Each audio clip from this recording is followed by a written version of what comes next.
Vintage Dream Car is brought to you by Norton Abrasives.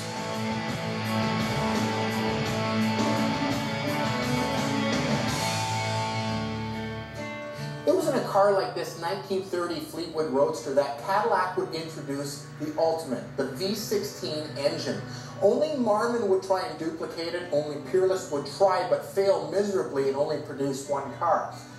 Who would have thought that 2,800 V16s would have been sold in 1930, a year after the Great Depression started? Well, I guess people didn't realize how devastating it really would be, because it would take another 7 years before Cadillac sold even another 1,000 V16s. Well, the engine is impressive to look at.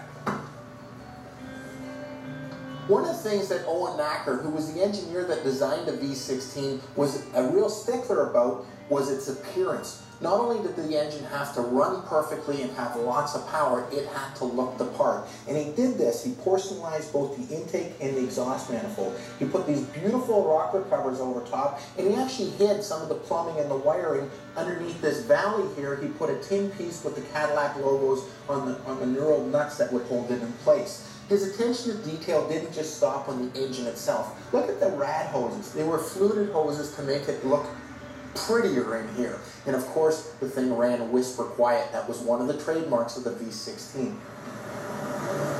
But I'll tell you one thing for sure, you realize right away, this car absolutely is the biggest car I think I've ever driven. Matter of fact, up until 1934, it was the biggest car ever produced anywhere in the world. With a wheelbase of 154 inches, it really needed the V16 to push it down the road, or pull it down the road.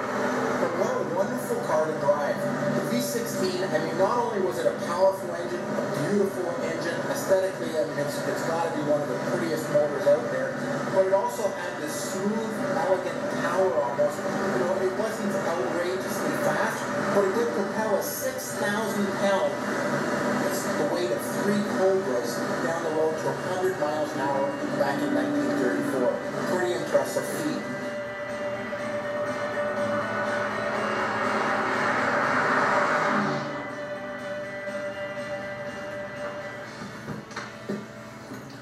What an elegant car to drive. It's the only way you can describe it.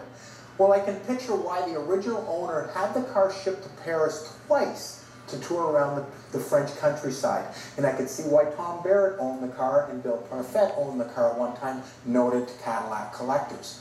The car, its presence is overwhelming. Over 20 feet long. It's got some great items on the car first. It's got the energy-absorbing bumpers. It's got the caps covering the wire discs. It's got that swoopy look, and of course it's proportioned beautifully with the Fleetwood Victoria body.